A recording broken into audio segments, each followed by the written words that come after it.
Comment le bruit va remplacer le son? Les mobilités douces sont un enjeu d'avenir en matière de réduction des émissions de CO2, mais elles nous interrogent également sur notre rapport à notre environnement sonore.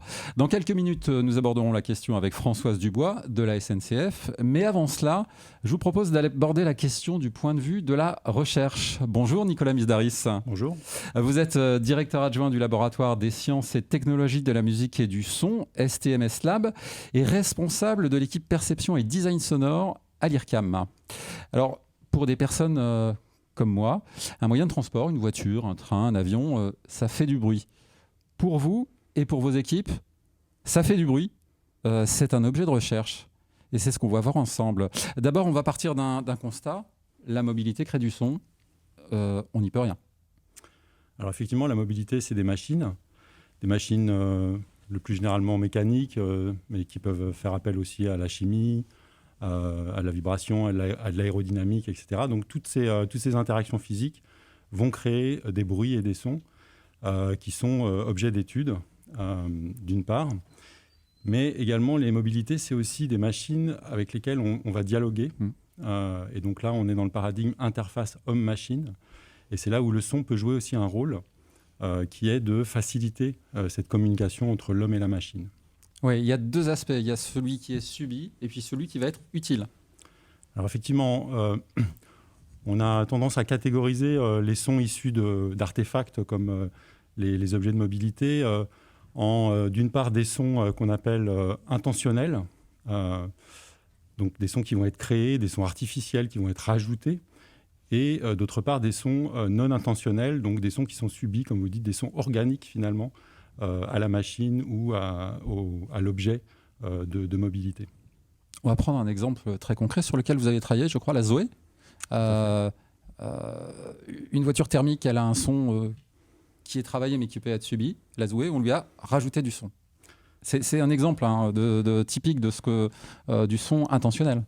Alors c'est effectivement un exemple typique du son intentionnel. C'est un peu un paradoxe, puisqu'on est face à un objet silencieux dans un environnement notamment urbain. Donc on pourrait se dire c'est l'idéal, sauf que en fait, cet objet silencieux est complètement transparent pour les usagers de cet environnement. Les piétons, les cyclistes, les personnes âgées, les enfants, voilà, tous les gens qui gravitent autour de l'objet en mouvement. Et donc il va falloir lui donner une présence, une voix ou une présence pour justement l'insérer au mieux dans notre écosystème, dans notre environnement sonore. Un autre exemple, on en parlait en préparant cette émission, le design se niche jusque dans les bandes qui se trouvent sur les routes et qui peuvent avoir une utilité ou un travail qui permet d'alerter, c'est ça? Alors effectivement, c'était un projet un petit peu, disons, un petit peu original, qui était de travailler effectivement ces bandes audio-tactiles, ces bandes blanches qu'on a au bord des routes qui permettent de baliser finalement le chemin et la route, et qui peuvent être là aussi objet de communication et d'information. Donc elles sont faites de petites déformations, soit cylindriques, soit sphériques, soit linéaires, etc.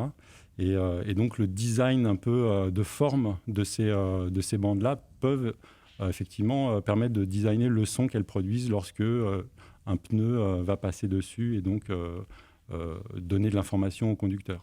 Alors comment on travaille dans votre laboratoire sur ces sujets? Alors comment on travaille dans le laboratoire sur ce sujet et précisément dans l'équipe que je dirige, perception et design sonore? Eh bien on est souvent sollicité par des industriels de l'automobile notamment, qui nous posent des questions et qu'on essaye de résoudre ensemble. C'est des questions souvent non résolues, évidemment, et qui demandent parfois des longs temps de recherche, de maturation aussi de la problématique. Parfois, on se trompe, parfois, on ne cherche pas dans la bonne direction, etc. Donc voilà, tout ça prend du temps. Le temps de la recherche est un petit peu comme le temps industriel, d'ailleurs, il est assez long, finalement. Et donc, on va se saisir de la question qui nous est posée. On va mettre en œuvre aussi tous nos outils et toute notre connaissance scientifique pour apporter la réponse qui nous semble la plus adaptée. Par exemple, dans le cas de la Zoé, par exemple. Et pour ça aussi, puisqu'on est à l'IRCAM, on s'associe le plus souvent à on pourrait qualifier d'hommes de l'art du son, voilà, les compositeurs, les artistes qui travaillent le son d'une autre manière que les scientifiques peuvent le faire. Et cette association est souvent, et s'est avérée le plus souvent très riche, puisqu'on confronte deux mondes, pour faire simple, l'art et la science. Et la convergence de ces deux mondes donne en général des résultats très intéressants et très à propos par rapport à la question posée. On parlait tout à l'heure de Zoé, mais les moteurs thermiques, par exemple, aujourd'hui, sont aussi sculptés. Le son n'est pas forcément celui juste purement de la mécanique.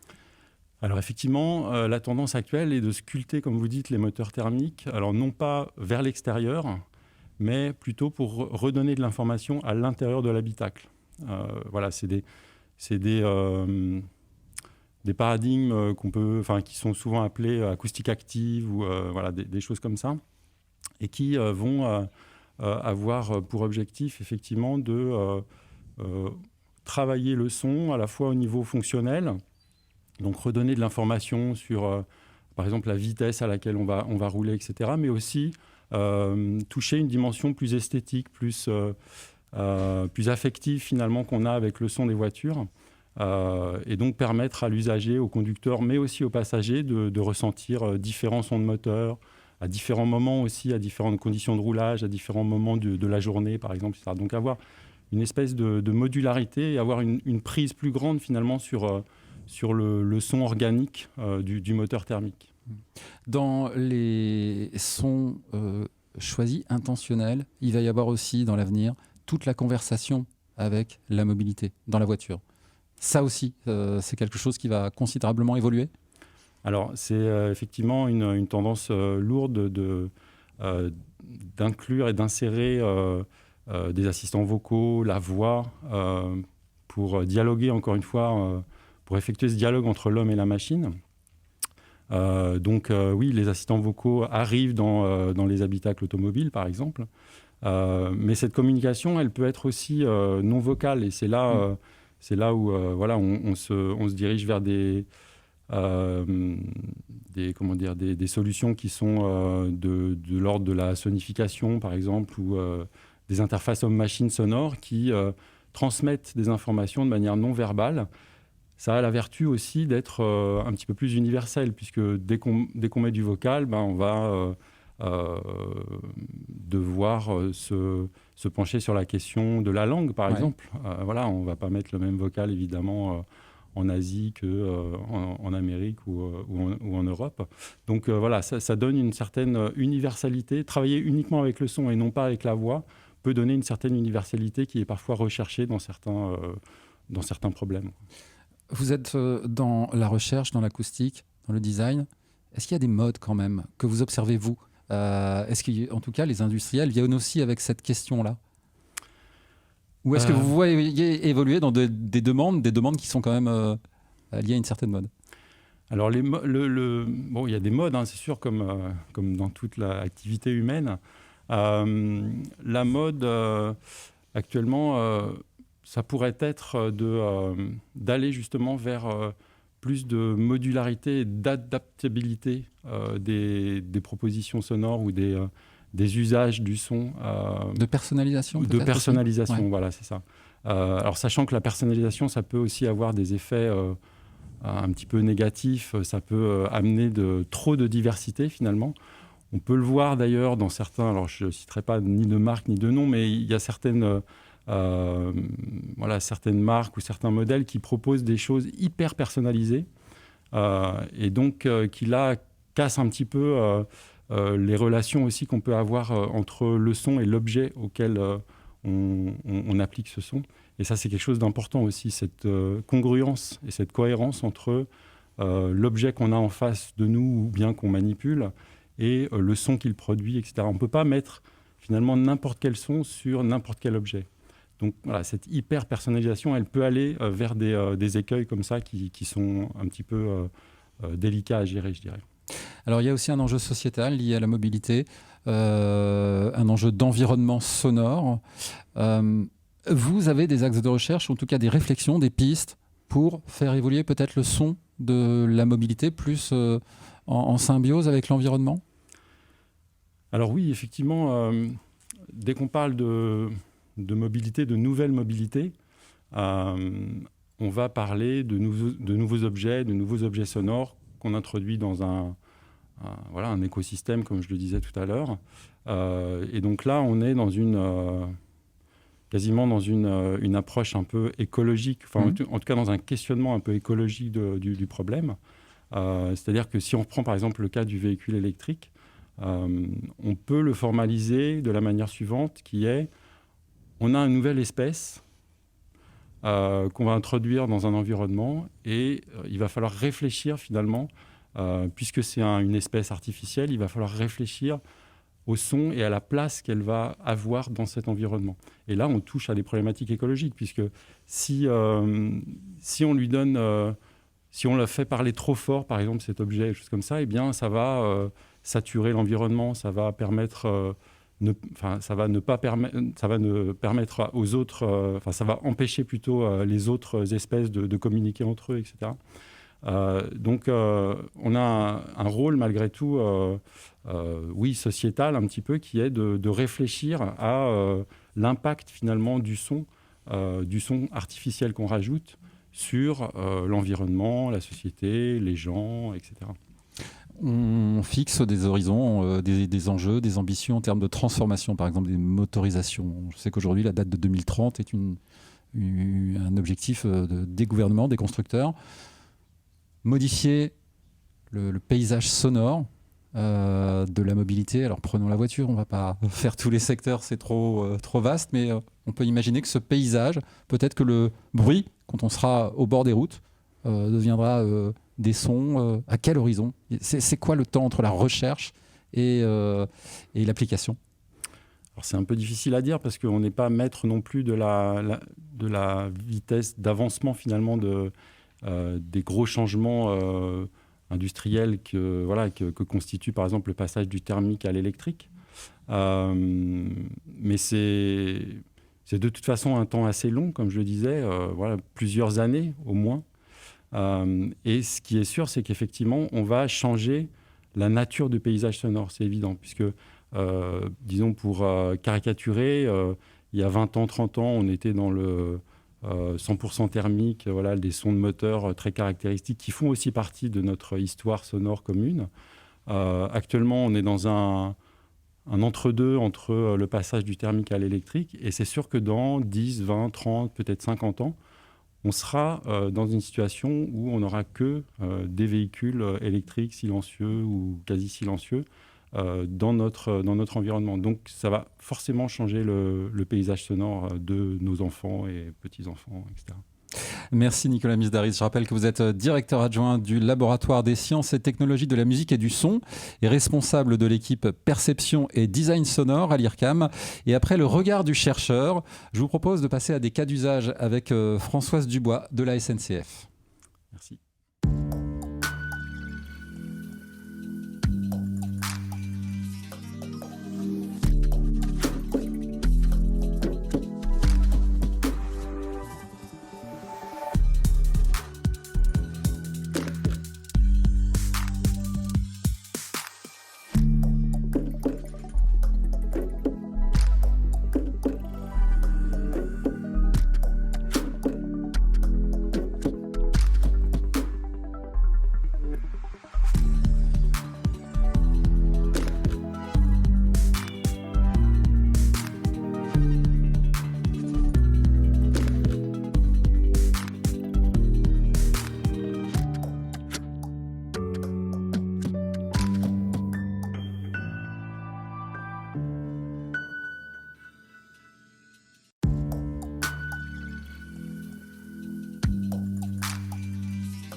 S'il y a un moyen de transport avec lequel le rapport au son est affectif, c'est bien le train, le sifflet des machines à vapeur que toutes les générations d'enfants ont imité, le tac-tac des rails. Et la SNCF y a ajouté une identité sonore très forte depuis très longtemps, avec la voix de Simone Hérault dans les gares et avec son petit jingle que tout le monde connaît. Bonjour Françoise Dubois. Bonjour. Nous sommes ravis de vous recevoir pour parler du son au service des nouveaux usages de la SNCF. Vous êtes animatrice du réseau Synapse à la SNCF. Qu'est-ce que c'est le réseau Synapse ? Alors Synapse, c'est la connexion entre deux neurones et en l'occurrence, c'est la connexion entre des experts scientifiques et techniques. Donc on a à peu près 500 experts sur tous les domaines scientifiques et techniques dans l'entreprise. Alors vous-même, vous êtes ingénieur en acoustique. Tout à fait. Racontez-nous en quelques mots votre parcours. Alors moi, je suis docteur ingénieur en psychoacoustique.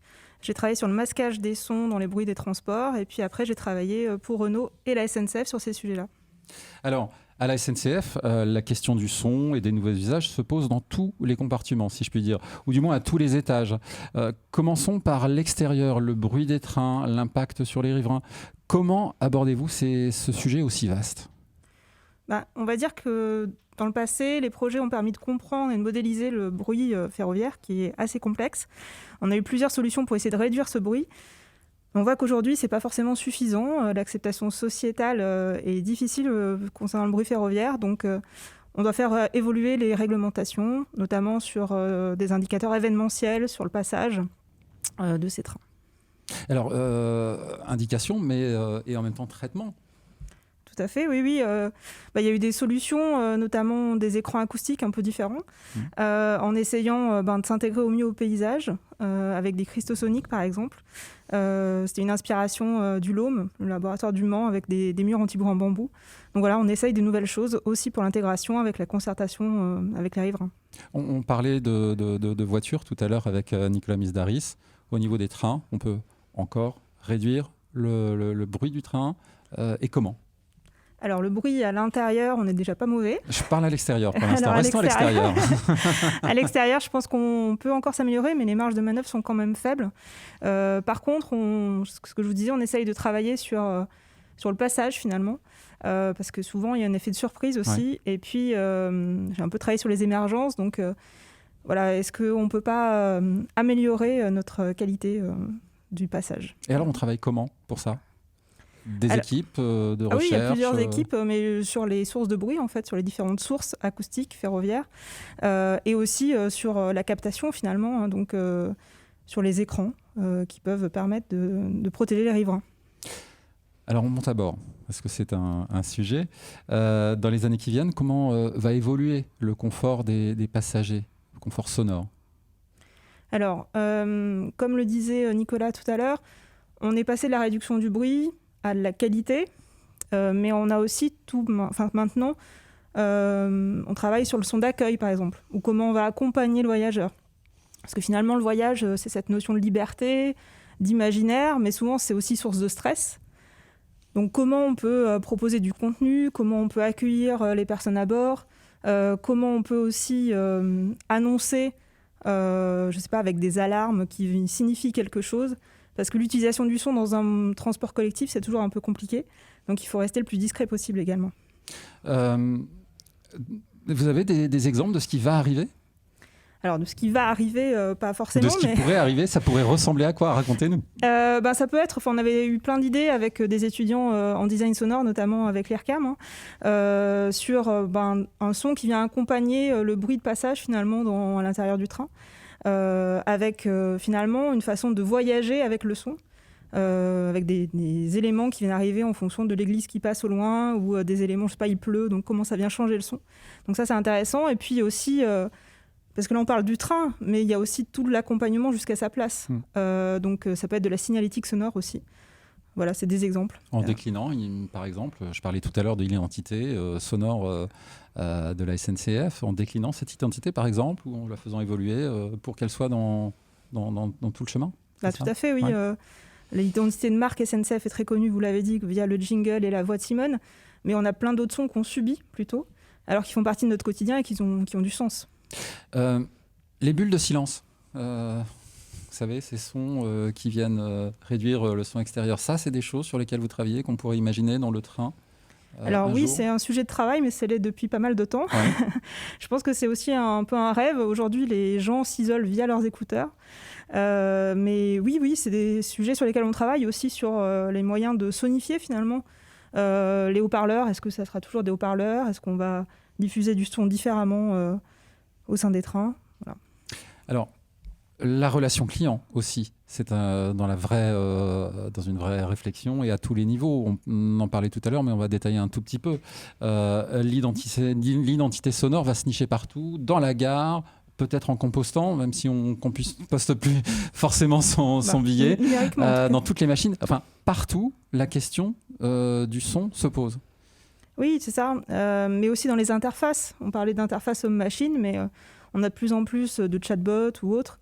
Sur un écran en gare également, même quand vous allez acheter votre billet, mais même sur Internet. C'est-à-dire que finalement, on pourra avoir un son par destination qui vous suit tout au long de votre voyage, par exemple.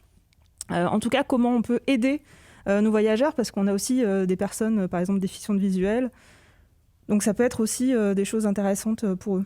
Sonorisation des gares aussi. Ça, c'est un sujet parce qu'on entend des annonces, il y a des choses qui ont été faites.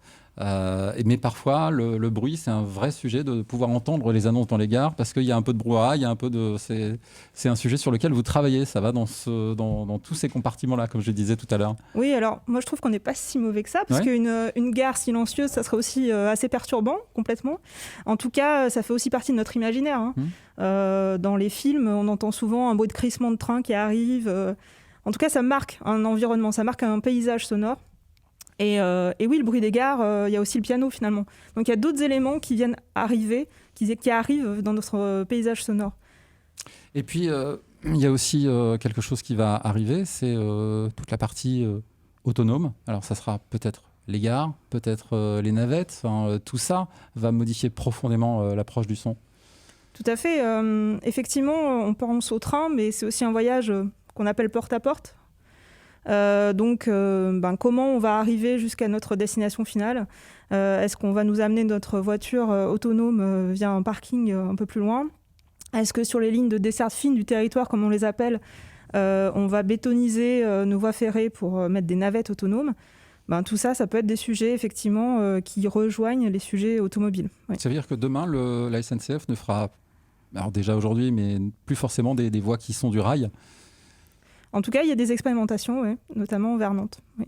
Le sujet des gares aussi, avec des gares de plus en plus autonomes, on pourrait se retrouver demain, et ça fait travailler toute la relation client, l'usage des voix artificielles d'ailleurs. Est-ce que ça sera des voix artificielles ou la voix de Simone qu'on continue à enregistrer pour faire évoluer la relation client? Mais je peux arriver demain dans une gare autonome où je serai traité avec une voie de synthèse peut-être, et puis je vais monter dans une voiture, une navette autonome, et ressortir dans une gare autonome.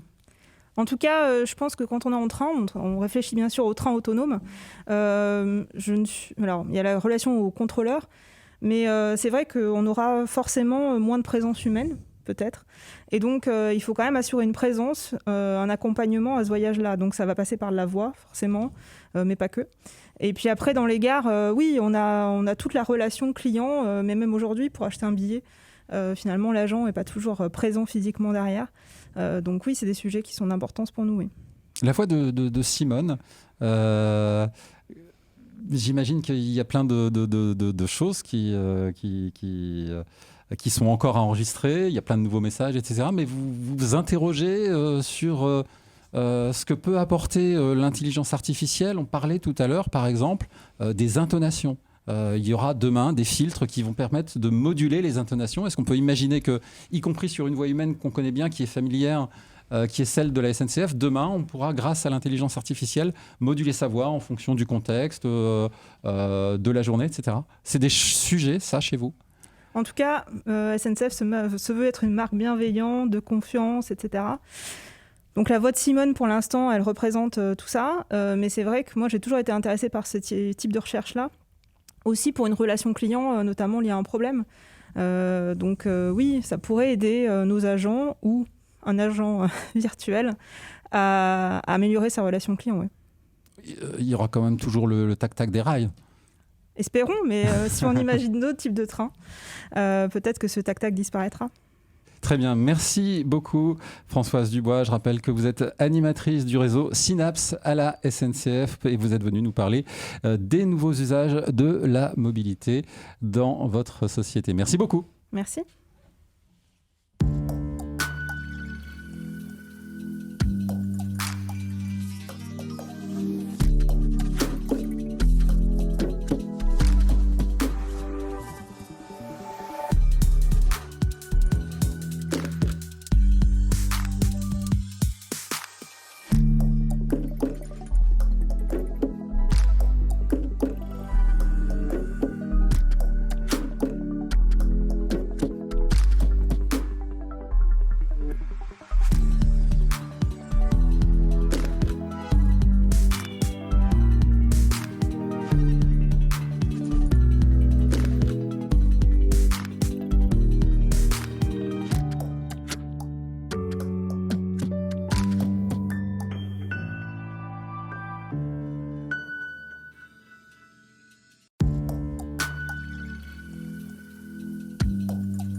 Merci d'être avec nous pour cette deuxième édition du Forum pour les pouvoirs du son dans l'industrie. Forum imaginé et conçu par IRCAM Amplify dans le cadre de la Semaine du son de l'UNESCO. Édition 2022 en partenariat avec Énergie Globale et l'ADN. Et c'est l'heure de retrouver notre carte postale sonore tout au long de l'après-midi. On vous propose, à vous qui nous regardez, de créer la carte postale sonore de ce forum. La technologie, le son ouvrent de nouveaux horizons. Alors nous vous demandons d'imaginer l'identité sonore de ces nouveaux horizons, de la technologie et du son. Et pour cela, on va utiliser la méthode employée par IRCAM Amplify, des mots qui vont devenir des sons grâce à un logiciel qui s'appelle Speak. C'est une sorte de dictionnaire qui traduit des mots, des concepts et des idées en univers sonore. En début de ce forum, nous vous avons demandé si en regardant ces nouveaux horizons, votre regard était plutôt porté vers le ciel ou la terre. Nous allons maintenant vous demander si ces nouveaux horizons, votre esprit les dessine plutôt avec méthode ou avec émotion. Méthode ou émotion, deux choix possibles. Vous répondez dans le chat avec le hashtag méthode ou avec le hashtag émotion. Et on vous posera une nouvelle question un peu plus tard dans l'après-midi et vous découvrirez le résultat de vos contributions juste avant 18h. À 15h30, nous aborderons la troisième partie de ce forum. Nous parlerons de synthèse vocale avec notamment Laurent Guimier, directeur de l'information de France Télévisions, et une très belle performance artistique signée De Laurentiis. En attendant, on vous propose un petit voyage en son et en son binaural. Alors mettez vos casques, fermez les yeux. C'est du son, c'est de la tech et c'est signé Vincent Meurice.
Il a tout mangé ce que tu lui as donné.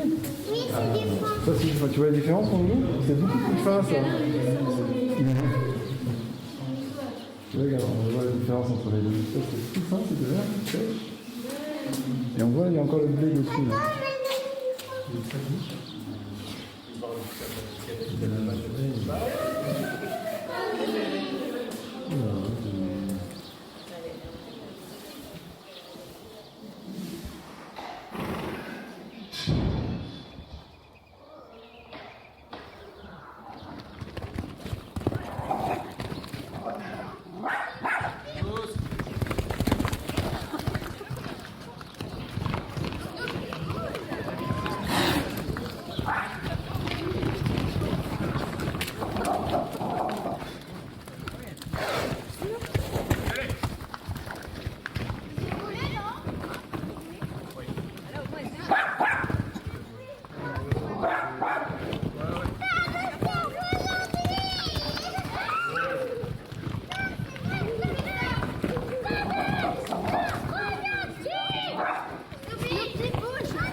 On a l'impression qu'ils vont s'écraser sur la barrière. D'accord, mais il n'y a pas... On n'attend pas pour le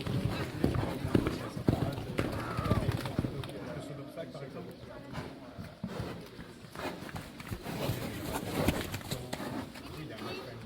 D'ailleurs, c'est énervé, hein.